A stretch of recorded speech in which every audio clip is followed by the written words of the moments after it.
नमस्कार, आपण पाहायला सुरू केलंय श्याम सुंदर माने इन्स्पायरिंग यू हे यूट्यूब चॅनल। तर हा जो व्हिडिओ आहे तो मी माझ्या सर्व भावी शिक्षक मित्रांसाठी बनवतोय। बरेच दिवस झाले आपण सगळे शिक्षक भरतीची वाट पाहतोय। मला काल दशरथ सुकरे नावाचे माझे शिक्षक बांधव आहेत, त्यांनी मला कमेंट करून असं म्हणाले की सर, शिक्षक भरतीच्या आंदोलनाला पाठिंबा द्या, त्यामध्ये सहभागी व्हा। सो मी हा व्हिडिओ दशरथ सर तुमच्या रिक्वेस्ट वरून बनवतोय। आणि शिवाय माझे काही अधिक यूट्यूब क्रिएटर्स आहेत, मित्र आहेत, ज्यांनी अक्षरशः काय म्हणतो आपण त्याला की व्हिडिओज जे आहेत ते बनवून त्यांच्या चॅनलवर अपलोड केलेत, जे शिक्षक भरतीच्या आंदोलनाचे आहेत। सो कुठे ना कुठे त्या सगळ्या माझ्या क्रिएटर फ्रेंड्सनी शिक्षक भरतीला एक प्रसिद्धी शिक्षक भरती संदर्भातले जे आंदोलन आहे त्याला प्रसिद्धी देण्याचं काम केलं, त्याबद्दल मी त्यांचेही आभार व मीही आज ते काम करतोय। आय होप की पण मी आज फक्त ते काम करणार नाही, आज तुमच्या सोबत एक अतिशय महत्त्वाचा विषय मला शेअर करायचा आहे। आणि म्हणून मी म्हणालो की मी पहिल्यांदा असं म्हणतो की हा व्हिडिओ शेवटपर्यंत पहा, कारण त्याचं कारण तुम्हाला कळेल। संतोष मगर यांना माझा पाठिंबा आहे त्यांच्या या शिक्षकांच्या आंदोलनामध्ये। पण आता पुढं काय याबद्दल आपण चर्चा करतोय की असं मला एक्झॅक्ट लोकेशन आलं नाही, पण मला असं तुम्हाला सर्वांना रिक्वेस्ट करायचे की तुम्हाला जर मला संपर्क करायचा असेल तर श्याम सुंदर एम, मी परत एकदा सांगतो, SHAMSUNDARM, मी लिहून पण देतो इथं, या नावाने तुम्ही मला फेसबुकवर सर्च करा, तुम्हाला माझं प्रोफाईल मिळेल, तिथून तुम्ही मला बिंदास फेसबुकवर मेसेज। माझी अशी आशा आहे की तुम्ही जर कुठं आंदोलन करत असाल, काही फोटो असतील, व्हिडिओ असतील, तर तुम्ही मला फेसबुकच्या माध्यमातून त्या नक्की शेअर करा, मी त्याला योग्य ती प्रसिद्धी नक्की मिळवून देईन। मी संतोष मगर सरांनाही आणि दशरथ सरांचंही अभिनंदनही करतो, कारण त्यांनी हा धाडसी निर्णय घेतला आंदोलनामध्ये सहभागी होण्याचा, आणि ते करतायत, त्या सर्वांचं आभार। शिवाय आता तुम्हाला मी एक गोष्ट सांगतो की मी मासा देणार नाही तुम्हाला, तर मी मासे पकडायला शिकवणार आहे तुम्हाला ॲक्च्युली। म्हणजे काय की मी एक व्हिडिओ बनवला आणि आंदोलनाला पाठिंबा दिला तर काही काम होणार नाही आहे। तुम्हाला सांगतो, स्टॅटिक्स अगदी क्लिअर आहे, 1,78,000 लक्षात येते, 1,78,000 TIT दिलेले विद्यार्थी आहेत। आणि हे नुसते विद्यार्थी नाहीत, तर हे सुजाण नागरिक आहेत, म्हणजे निश्चितपणे अबव 22-23 असतील, बरोबर आहे, मतदार आहेत, आय मीन टू से। आणि 1,78,000 एवढे जेव्हा लोक कुठल्या ना कुठल्या माध्यमातून आपल्या परीनं जेव्हा या आंदोलनामध्ये पाठिंबा दर्शवतील, तेव्हा मला असं वाटतं की निश्चितपणे तो आवाज जो आहे तो सरकारपर्यंत पोहोचेल। आता तुम्हाला गंमत सांगतो, माझे एका शिक्षक भरतीच्या एका व्हिडिओला 18,000 व्ह्यूज आहेत। किती? 18,000, फार मोठे नाहीत, छोटा चॅनल आहे, तुम्ही बघा, पण 18,000 व्ह्यूज आहेत।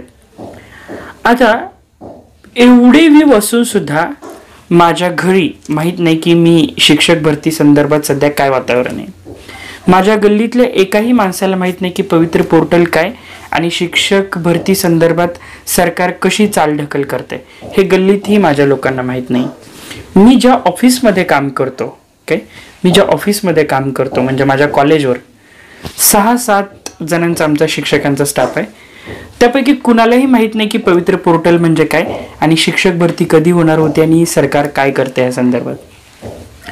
माझ्या लक्षात आलं की मी यूट्यूबच्या माध्यमातून 18,000 लोकांपर्यंत गेलो, पण माझ्या कुटुंबाला याची माहिती नाही, माझ्या गल्लीला याची माहिती नाही, आणि माझ्या कॉलेजमध्ये जे रोज माझ्याबरोबर डबा खातात त्यांनाही माहिती नाही।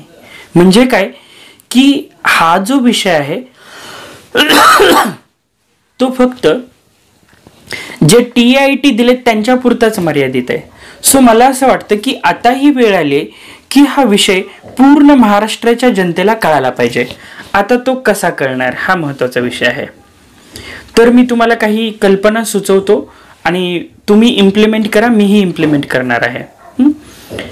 सर्वात पहिल्यांदा एक काम करा, आपण करूया. आय मीन टू से, मी तुमच्या प्रत्येक गोष्टीमध्ये मार्गदर्शक म्हणून नक्की तुमच्या सोबत असेन आणि मला जेवढे शक्य आहे तेवढी मदतही करेन.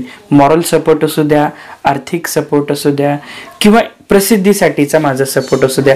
माझं चॅनल छोटं आहे, पण माझं ट्विटर, फेसबुक आणि यूट्यूब या माध्यमातून मला जेवढं काही करता येईल ते नक्की मी तुमच्यासाठी करेन. रादर टू से, आपल्यासाठी मी हे नक्की करेन. ठीक आहे. आता सगळ्यात महत्त्वाचा जो मुद्दा आहे तो हा आहे की जर 1,78,000 उमेदवार शिक्षक भरतीची वाट बघतायत तर हे आहेत कुठं? कारण आपल्याला डॉक्टर बाबासाहेब आंबेडकरांनी सांगितले, शिका, संघटित व्हा आणि संघर्ष करा. आता ती करायची वेळ आली आहे. आपण शिकलोय पण आपण संघटित झालो नाही.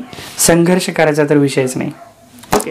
सो आता मी संघटित कसं व्हायचं, तर तुम्हाला मी माझ्या चॅनलकडून पूर्ण परवानगी देतो की माझ्या चॅनलच्या खाली तुम्ही प्रत्येक जिल्ह्यातून, प्रत्येक तालुक्यातून तुम्ही जो जो व्हिडिओ पाहताय एक व्हॉट्सॲप ग्रुप नक्की बनवा. काय करा, एक व्हॉट्सॲप ग्रुप नक्की बनवा. त्याला नाव द्या भावी शिक्षक तुळजापूर, भावी शिक्षक भरती, किंवा तुम्हाला जे योग्य वाटतं ते नाव द्या. सकल शिक्षक भरती असं नाव द्या. तुम्हाला जे नाव वाटतं योग्य, किंवा तुम्ही नाव खाली कमेंटमध्ये सजेस्ट करा की सर आपण पूर्ण महाराष्ट्रभर प्रत्येक ग्रुपला हे नाव देऊ आणि त्याच्या पुढे तो जिल्हा किंवा तो तालुक्याचं नाव लिहू. आता जसं की सकल शिक्षक भरती सोलापूर असं. आणि ती जी ग्रुपची जी इन्व्हिटेशन लिंक आहे, ग्रुपची इन्व्हिटेशन लिंक ती तुम्ही माझ्या व्हिडिओ खाली कमेंट करा. आणि सुरुवातीला तर मी असं म्हणेन की सर्व लोकांनी ज्यांचं स्वतंत्र व्हॉट्सॲप आहे वगैरे त्यांनी सहजपणे त्या व्हॉट्सॲप ग्रुपला जॉईन करा. काय करा, त्या व्हॉट्सॲप ग्रुपला जॉईन करा. करायचं काय असतं, व्हॉट्सॲप ग्रुप क्रिएट करायचा, क्रिएट लिंक करायची, ती लिंक कॉपी करायची आणि माझ्या व्हिडिओच्या खाली येऊन कमेंट बॉक्समध्ये ती पेस्ट करायची. त्यानंतर कोणीही त्या व्हिडिओ खाली आलं की त्यांना ती कमेंट दिसेल. त्या व्हॉट्सॲप ग्रुपच्या लिंकवर बटन प्रेस केलं की तो व्यक्ती त्या व्हॉट्सॲप ग्रुपला जाईल आणि जॉईन होईल. आता ह्याच्यातून काय होईल तुम्हाला सांगतो मी, की प्रत्येक जिल्ह्यामध्ये एक किंवा प्रत्येक तालुक्यामध्ये एक व्हॉट्सॲप ग्रुप असेल आणि साधारणतः 200-250, आणि मला तर असं वाटतं की खूप मोठे ग्रुप होतील हे. तर 200-250 व्हॉट्सॲप ग्रुप होतील. आपण सगळे शिक्षक होणार आहोत, सुजाण नागरिक आहोत. सो आपण स्वतःच एक रूल्स ऑफ कंडक्ट, ज्याला आपण आचारसंहिता आहे ती पाळू, की एक पर्सनल कॉन्टॅक्ट करायचे नाहीत ग्रुपमध्ये, 2 गुड मॉर्निंग, गुड इव्हनिंग, शुभेच्छा देणारे मेसेज द्यायचे नाहीत, फक्त बातम्या आणि आंदोलनाची अपडेट. असं असेल तर ते ग्रुप सस्टेन होईल, टिकेल. आता दुसरी गोष्ट काय, तर तुम्ही तो बिंदासपणे माझ्या ह्याच्याखाली कमेंट करा आणि हे करा. जेव्हा एखादा ग्रुप तयार होईल तेव्हा तुम्ही हा समाजामध्ये कळायला हवं की काय झालं एक्झॅक्टली. पवित्र पोर्टल, शिक्षक भरती, मराठा आरक्षण आणि हा जो आपण आंदोलन करतोय ती का वेळ येते आपल्यावर. 1, 2 थोडंसं असं लक्षात घ्या की आपल्याला पुण्यातच जाऊन आंदोलन केलं पाहिजे असं नाही. आपल्याला आपला मेसेज सरकारपर्यंत पोहोचवायचा आहे. आणि सर्वात प्रथम हे लक्षात घ्या की आपला शत्रू कोणी नाही, ना तर सरकार आपला शत्रू आहे ना तर प्रशासन आपला शत्रू आहे. आपल्याला फक्त आपली मागणी त्यांच्यापर्यंत पोहोचवायची आहे. तर आता ह्या सगळ्या व्हॉट्सॲप ग्रुपमधून आपण काय करू शकतो, एक फॉर्मॅट बनवायचं, निवेदन.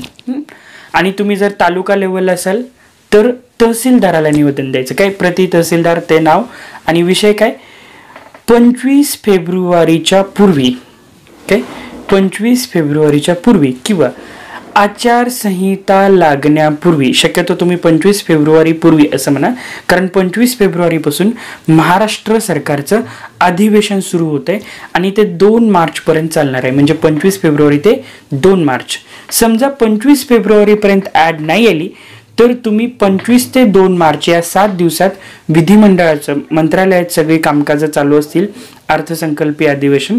त्यामुळं काही प्रतिनिधींना श्री विनोदजी तावडेंना किंवा मुख्यमंत्र्यांना जाऊन भेटता येईल आणि सांगता येईल की आम्ही महाराष्ट्रभर प्रत्येक तालुक्यात, प्रत्येक जिल्ह्यात तहसीलदारांना, कलेक्टरला असं निवेदन दिलंय याच्यावर आणखी कारवाई होत नाही, तुम्ही काय करता सांगा. हा शेवटचा स्टेप आहे आणि त्याच्यासाठी डेडलाईन ठेवा 25 फेब्रुवारी. आता मग काय करायचं?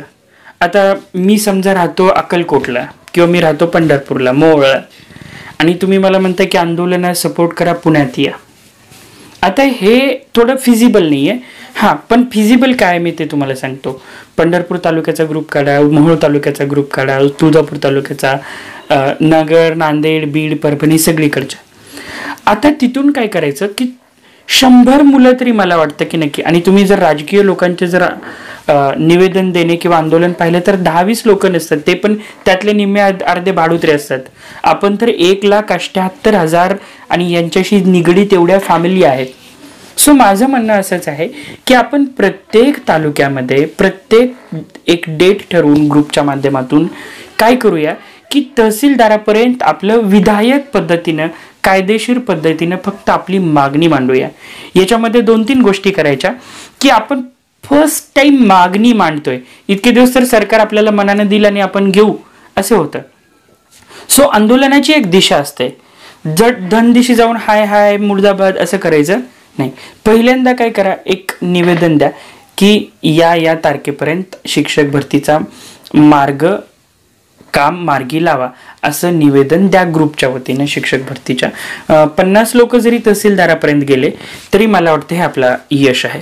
आता व्हॉट्सअप ग्रुपच्या माध्यमातून मग आपल्याला काय करायचंय की ते जे निवेदन द्यायचंय त्याचं एक कॉमन फॉर्मॅट बनवायचं. पूर्ण महाराष्ट्रात एक कॉमन फॉर्मॅट असलं पाहिजे आणि त्या कॉमन फॉर्मॅटच्या पाठीमागं सह्या घ्यायच्या किमान 100, 200, 300, आणि मी म्हणालो 1,78,000 ही काही छोटी संख्या नाही आहे.